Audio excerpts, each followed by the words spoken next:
Hey, I'm Ora Zikara, spiritual leader, healer, teacher and guide, and founder of the Great Light Garden. In today's video, I'm going to teach you the importance of being aware of your energy. I had a client and we were doing some work on herself as a child, and she had this memory from young. Now her dad had never ever like hit them or anything like that, but he was quite an angry person, and he would like shout at them sometimes. When he would get really mad, he'd really shout at them. And it wasn't necessarily because people would look and go, well, he never abused them physically, yeah, but energetically it was, because what we could see when we went back to do this healing work is that there was a time where she was on her bed and he came in and he had like a massive go at her, but energetically he was spewing these black entities out of him onto her, and one of them had grabbed her energy body and was strangling her. So when her dad was shouting at her, she felt like she couldn't shout back, and she felt frozen in fear, scared, like locked and blocked up in the throat chakra. And that's because there was a natural demonic energy or a projection from her dad, his own energy projecting, trying to strangle her because he was so angry. So he might have thought, oh, I don't abuse people, I don't hit people, I'm not that type of a person, but he wasn't aware of what he's doing energetically. In the same way, some people can be like, oh, I never said anything horrible, I never hurt like my children, but maybe you visualize something bad happening, or maybe you wish that upon them, and that is not good. You can send energetic daggers to people.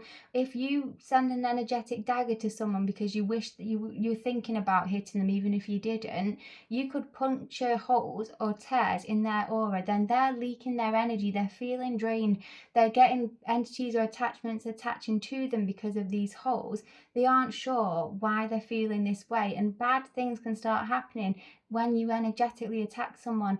Physical attacks, energetic attacks, they're both as not good. We don't want to be doing any of them. But if you aren't aware of your energy, if you aren't aware of your thoughts, of your mind, of your emotions, if you think that you're a good person because you hold your emotions in and don't show it, but actually your emotions are riling under the surface, and all you're thinking about is how much that you wish this and you wish that, and I wish that this person would, whatever it is, because I've heard people wishing horrible things. It's all bad karma. So the spiritual healing, it happens on many levels, and it could be that you, like that woman with her dad, she had always struggled to really speak her truth, and she had a lot of frozen fear trapped in her body still, because she did not expect this experience. And psychically, because she was so young, she was able to see it as well. She saw the demons come, she saw them strangling her and stuff, and so this then made her fear seeing things. It made her switch off her psychic gifts completely, because, and I mean, you can switch them back on, this is what we was working with in the healing, but it made her just close off instantly, because she was like, no, like this was too much, it was too frightening for her, that experience. And then she was scared of her dad the whole life, and she never really got why, because physically, like, it didn't seem like there was anything that was like too out of the ordinary or too like incorrect, if that makes sense. So energetically is just as important as physically. The way you speak about people and yourself is just as important. You can send all these attacks to yourself. You can send them to your past self, your future self, even just yourself now through the way you talk about yourself. This is why self-mastery is so important on so many levels, not just the physical. It's not just about controlling your physical desires. It's about balancing your emotions and healing yourself and processing these things fully.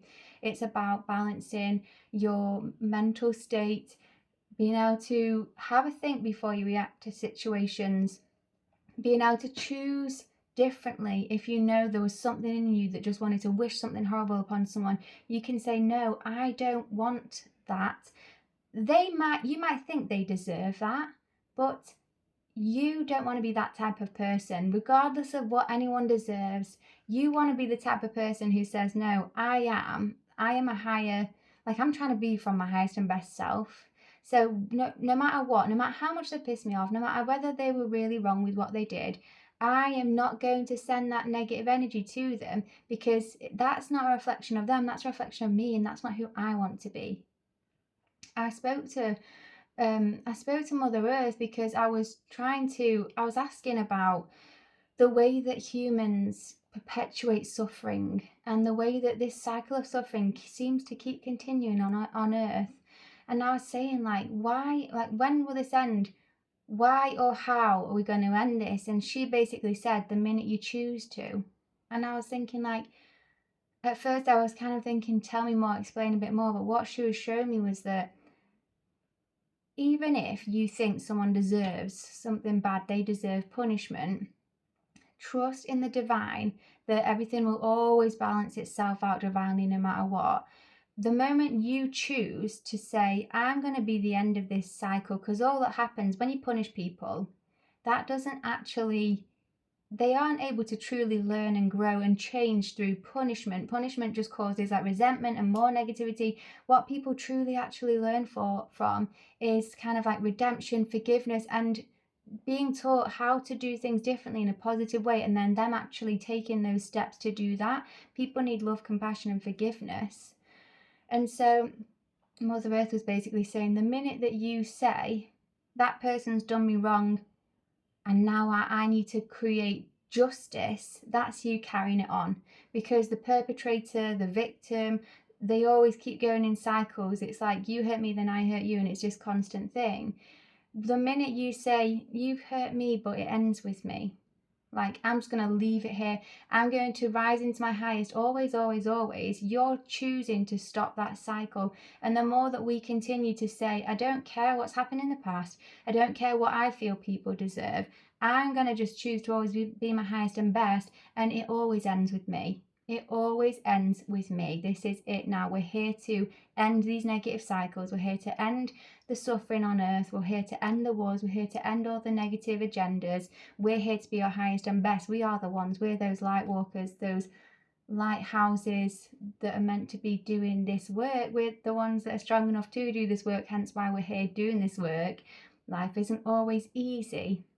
This choice isn't always easy. Choosing to stand and rise above and just to try and like forgive, or to try and let go just for your own sake, it's difficult sometimes, really difficult. It's a very high virtue to master things like forgiveness, compassion, self-love even.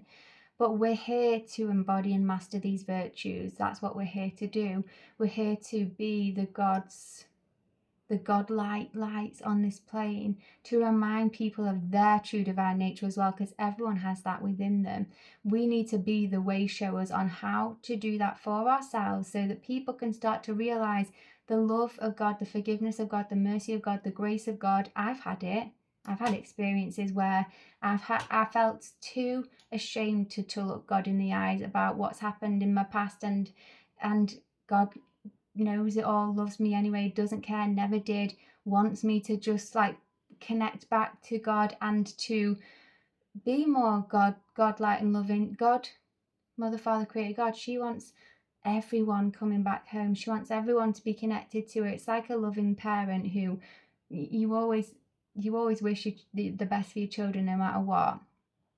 And so it's time. This is it. This is our time now to start reconnecting again. And when you reconnect yourself and show others how you've done it, and show others that it's accessible for them too, and you give them the grace and mercy and compassion that you were given, that's when we really start to see the world healing. So I've got one-on-one healing sessions on the Great Light Garden website. You can check them out. I also am doing group courses and group mentorships. So the group courses and mentorships are really focused around embodying your highest self and the lifestyle that you put in place to do it. It's daily work. It's like ray by ray or day by day, putting in practices, consciously choosing to be our highest and best, constantly choosing to connect, constantly choosing to do the inner healing work. It doesn't have to be extreme or heavy or hardcore. It's just very small steps, as often as you can. So I've got a Return to Eden journey. This is a 7-week live group program where we are learning how to embody this lifestyle, but it's more kind of casual. It's a light entry point into this lifestyle and this experience. The next one starting on the 1st of May 2026. And then we also have our Enlightenment Academy, and this is very much for those who you are like, I know that I'm here to embody my highest and best self. I know I am here to literally become a walking master on earth. Show me how to do it. Show me how to get there. I'm ready to do it, and I want to just put the work in and let's go. So the Enlightenment Academy is very much more like, you're ready for this, let's do it. The Return to Eden journey is kind of 7 weeks of let's do it for 7 weeks and see. But the expectations of the Return to Eden journey is, you set your own expectations, whatever you want, however far and deep you want to go into this lifestyle, however much you want to put in and however much you want to get out, that's for you to choose and decide. And you have your own goals. With the Enlightenment journey, it's very much a case of, we will be holding each other accountable because we're here to seriously put this work in and do it. And it gets to be fun as well. It's not serious in the sense of, oh, it's all doom and gloom and like put your boots on and like commander general style, like we're a team army, let's fight this night or whatever. It's more just a case of, listen, we're here to really put in the work and do the healing. I'll show up for you, you show up for me, we do it together because we came here to do this. We came here to be these leaders. And if you are feeling like, yeah, I'm here to be a leader, leaders they require a very refined self-mastery. They require a lot of virtues and a lot of skills that we'll be mastering together in the Enlightenment Academy. It's not just about kind of doing some meditation and having fun. It's very much putting it into practice every single day, every single day. You can have some days off sometimes, like sometimes you need them. But even if you're having a rest, even if you're having a day off or a day off, it's about still consciously in your mind giving yourself proper rest, like resting your mind, allowing for guidance to come in, allowing your field to recalibrate. You never truly stop because your higher self will be guiding you the whole way. Even when you're resting, you'll be healing in some way. And the spiritual journey never stops anyway, because we're always learning, we're always growing, we're always healing. But it's about doing it in a conscious way and not switching off and becoming unconscious. And then just allowing the weight of the world and the energy of the world, the magic of the world to pull you here, there and everywhere, off path, off purpose. And suddenly you're like, what am I even doing here? I don't even want to be here anymore. So check out those on the Great Light Garden website. I'm Ora Zikara. I have my own personal channel as well, but I am posting more on the Great Light Garden's YouTube because this is my new home. So the Great Light Garden is an enlightenment and healing centre, and I'm looking forward to welcoming you inside. Have a God ray, and might the light guide you on. Ta-ra.